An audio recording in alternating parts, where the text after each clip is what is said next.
Transition transition transition transition transition हाँ transition okay वरना आप तो बोल दो ट्रांजैक्शन ऐसे का हो जाएगा।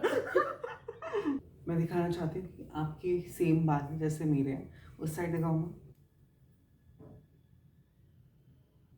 अब इधर देखते हैं, आपके बाल खोलते हैं।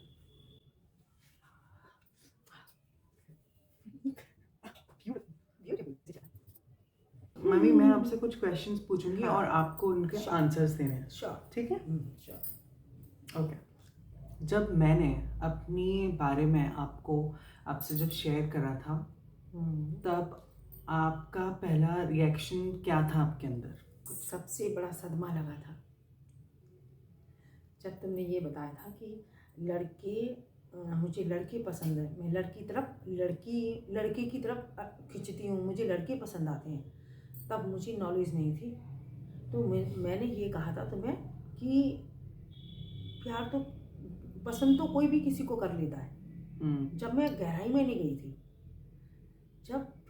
जब मैं लाइटली तुम्हारी बात को ली मैंने, तब तुमने फिर बोला नहीं मम्मी मैं उस तरह से पसंद करती हूँ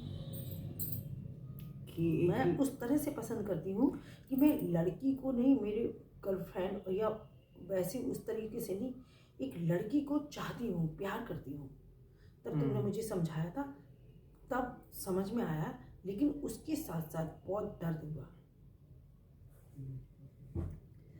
बहुत दर्द हुआ था। कई रात तक तो नींद नहीं आई। पर क्या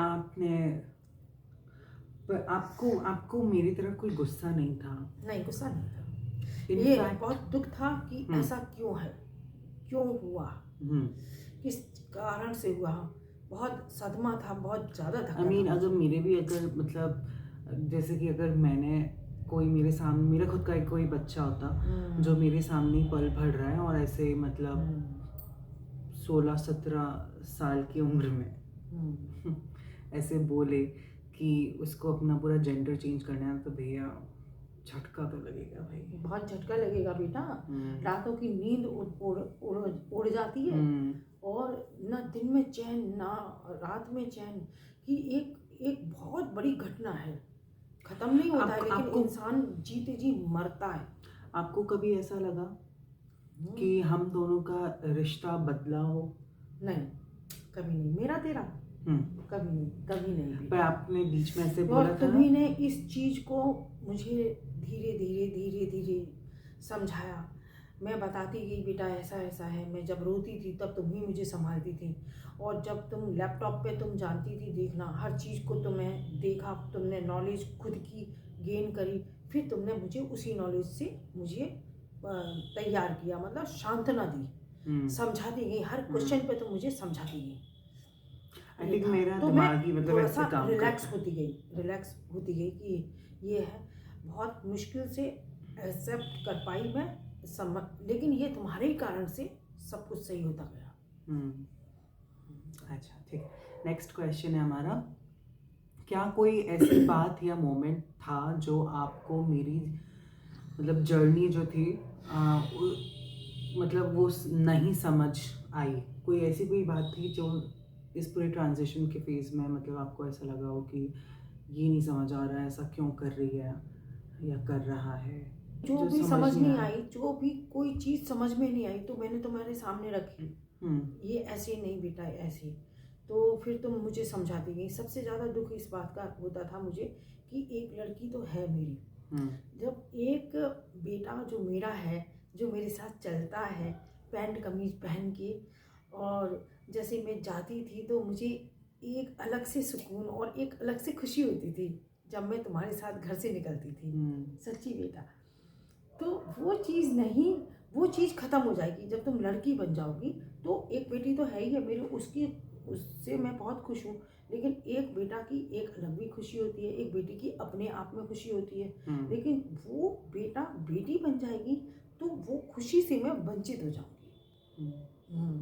बेटे की एक छाती, जैसे ये छाती, उसका चाल ढाल और उसका पूरा शरीर ही एक चेंज हो जाएगा, छाती पे ब्रेस्ट आ जाएंगे, ये सारी चीज़ें मुझे वो लगती थी। और जो धाकड़पना वो चलती थी ना, मुझे बहुत मैं अच्छी कभी लगती धाकड़ थी ही नहीं। थी। धाकड़ थी क्यों नहीं? धाकड़ नहीं, मैं बस वैसे मेरे लगती दिल से थी कि पूछो, मेरे दिल से पूछो, मैं तुम क्या थी क्या नहीं थी गोपी। बताओ। तुम्हारे अंदर बहुत जोश कुछ, और कभी हार नहीं मानती हो तुम, आज भी नहीं हार मानती हो, लेकिन तब तुम बिल्कुल नहीं हार मानती थी, हताश नहीं होती थी। टेस्टोस्टेरोन ना, बिल्कुल नहीं। और इतनी इतनी मतलब इमोशनली भी लड़ाइयाँ हो रही हैं, इमोशनली भी आर्गूमेंट्स हो रहे हैं, उसमें भी तुम ऐसे करते थे जैसे पोस्टर लगाए, उसके अंदर से फाड़ करके फाड़ निकल जाती थी काम पे।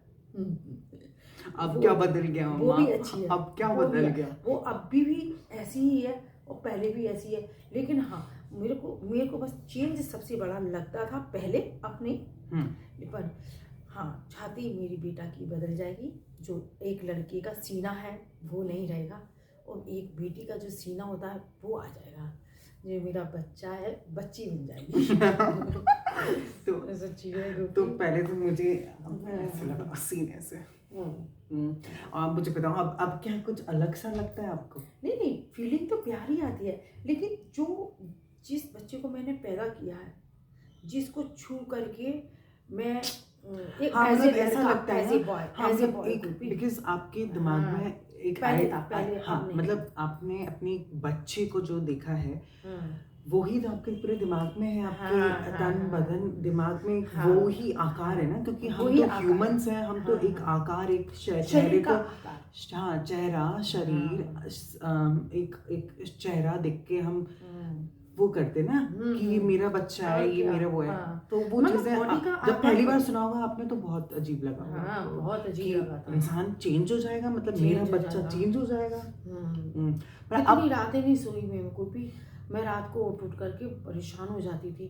लेकिन मैंने एक क्वेश्चन तुम्हें कहा था, मैंने कि गोपी तेरी छाती वो नहीं रहेगी, तू तेरा शरीर वो नहीं रहेगा। तब तुमने इस पे क्वेश्चन पे सवाल आंसर दिया था मुझे, मम्मा मैं तो वही रहूँगी ना, मैं आपकी बेटी जैसी हूँ वैसी ही रहूँगी। वो ये सत्य है और ये आखिरी दम तक सत्य रहेगा। ये जब तुमने बोला कि मैं तो आपका बच्चा जैसी हूँ वैसी ही रहूँगी, बस बॉडी चेंज होगी और कुछ नहीं बदलेगा मम्मी, तो फिर तब जाके चैन आया था। तुम हर परेशानी को हमने तुमसे शेयर करा, तुम हमें परेशानियों को दिलासा देती हैं और ट्रीटमेंट का भी एक और मैं थी वहाँ समझदारी देती। भले ही मैं ट्रांजिशन हो रहा था, पर मैं हमेशा थी मम्मी। मैं घर पर आ रही हूँ, मैंने देखा, एंड फिर दीदी को भी संभाला तुमने, दीदी को भी संभाला। और आपको जब आपके अंदर ऐसे क्वेश्चंस उठते थे जो पापा और आप डिस्कस करते थे, और फिर बाद में फिर आप ही मुझे मतलब बात करती थी, बताती थी, तो मैंने हमेशा उस चीज़ को आपको समझाया है कि मैं समझती हूँ मम्मी कि कोई आसान नहीं है, बहुत आसान, बिल्कुल आसान नहीं है, बिल्कुल आसान नहीं है। पर मेरा वहाँ पे रहना, मेरी वो सोच में जो अगर कुछ वैसा कुछ खास बदलाव नहीं है, पर जो एक व्यवहार और जो मन में हार्मोन्स की वजह से जो चीज़ें बदलती हैं, वो मैंने आपको बताती चली गई कि मम्मी मैं शायद अभी चिड़चिड़ाहट फील कर रही हूँ क्योंकि ऐसा हो रहा है, मेरा टीनेज टाइप सा चल रहा है, जैसे दीदी थी वैसा चीज़ें हो रही थी मुझे। पर इवेंचुअली कहीं ना कहीं मतलब ये है कि मैं वहाँ पर थी आपके साथ, और आपके सारे क्वेश्चंस को आंसर करने के लिए जो भी मैं कर सकती थी एटलीस्ट, क्योंकि मेरे साइड से आप तो चेंज नहीं हो रही ना। और मैंने कई बार ऐसे सोचा है कि अगर मेरी माँ कभी बोले कि मुझे अपने तेरा बाप बनना है, मेरी माँ आदमी बन रही है, तो मतलब मेरी मम्मी धक्का मैं इमेजिन ही कर सकती, मैं इमेजिन ही नहीं कर सकती कि आप मेरा बाप बन जाओ और फिर मैं सोचूं कि क्योंकि आप में टेस्टोस्टेरोन आ जाएगा, आपकी आवाज़ चेंज हो जाएगी, आपका तरीका रहन सहन, आपकी सोच अजीब बदल जाती है। और मैं तो कभी नहीं कर माँ बाप के आपने एक्सेप्ट भी कर लिया, मैं तो कर भी नहीं पाया।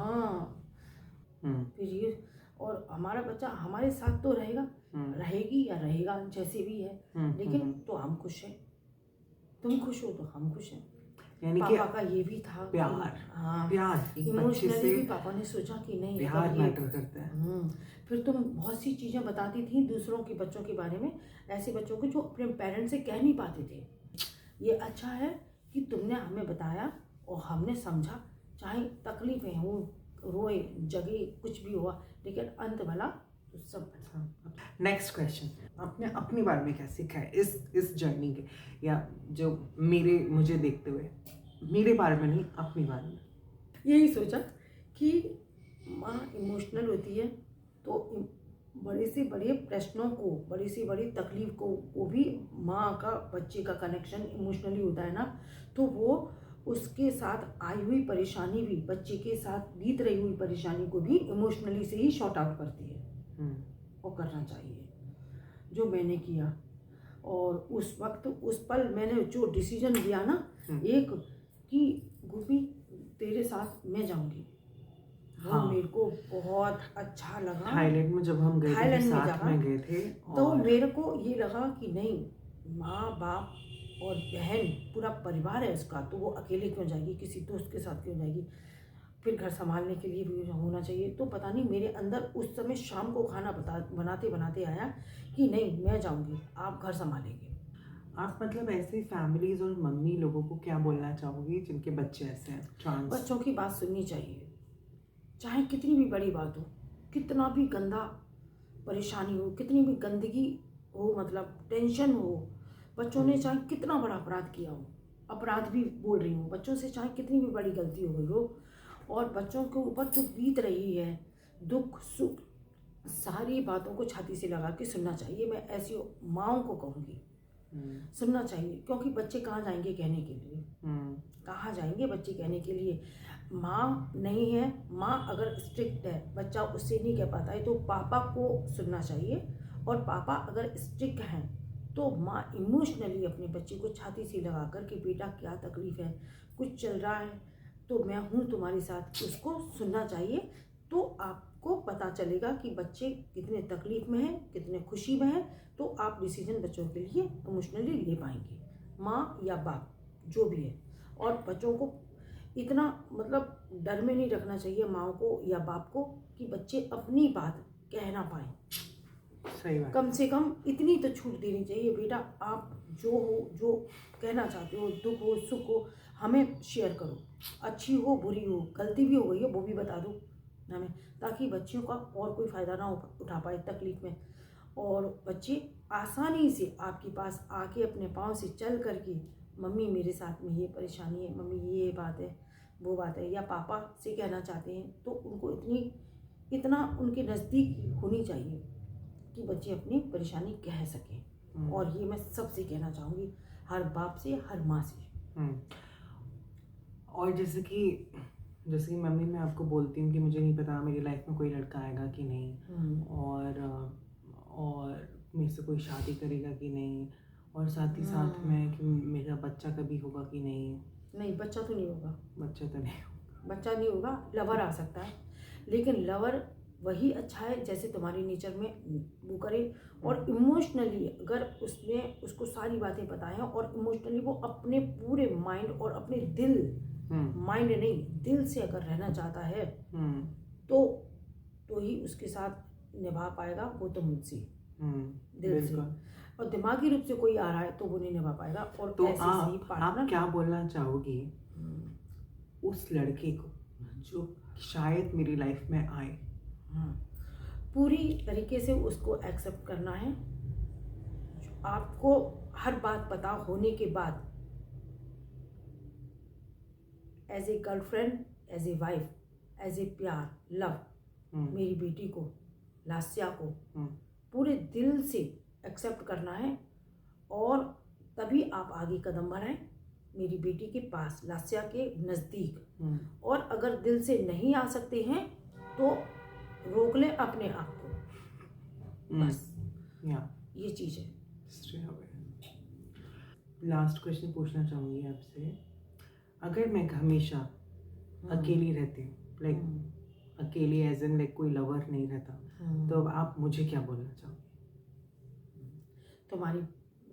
तुम्हारी 2 फैमिली हैं, 3 कह लो, एक तो फ्रेंड्सों की फैमिली है, बहुत अच्छी है। मैं तो कहती हूँ भाग्य है तुम सब एक दूसरे के फ्रेंड्स का, जो एक दूसरे के साथ रहते हो इमोशनली। और दूसरी दीदी जीजू की है, बहन बहनों ही है तुम्हारी। हाँ, अकेली तो नहीं हो, भरे पूरे परिवार की हो। ऐसे अगर अकेली तो तब हो ना, जैसे मतलब एक हस्बैंड वाइफ के उसमें नहीं हो, लेकिन और रिश्ते तुम्हारे पास हैं। ये उसी में कंफर्ट ढूंढो और अपना ही काम करो। हाँ, उसी में कंफर्ट ढूंढो। और अगर कोई अपने से आना चाहता है आपको प्यार में, तो उसको एक्सेप्ट करना, बस। ये परिवार है बेटा तुम्हारा हमेशा। बाकी एंड लास्ट क्वेश्चन एक्चुअली, आपने जो मुझे अपने बाल दिए हैं, डीएनए करा लेते, और जो आपने मुझे अपना शरीर दिया, तो स्पेशली क्या बोलना चाहोगी हमारे बालों के बारे में आप? मैं तो भैया, मैं तो अपने नानी नाना, अपनी मम्मी को क्या बोलते हैं, उनको नहीं, उनको थैंक यू बोलना चाहोगी? नहीं, थैंक यू नहीं, उनके वो कहते हैं ना कि मैं डेडिकेट करना डेडिकेट करना चाहिए डेडिकेट करना चाहूँगी अपनी नानी को। हाँ। और मेरी नानी से मम्मी के पास आए, मम्मी के पास मेरे पास आए, मेरे पास से तुम्हारे पास गए वाले जेनेटिक मेरी नानी और मेरी माँ को, उनको डेडिकेट करना चाहूँगी। कर ली बात। मम्मा नहीं, हाँ है। Bye bye.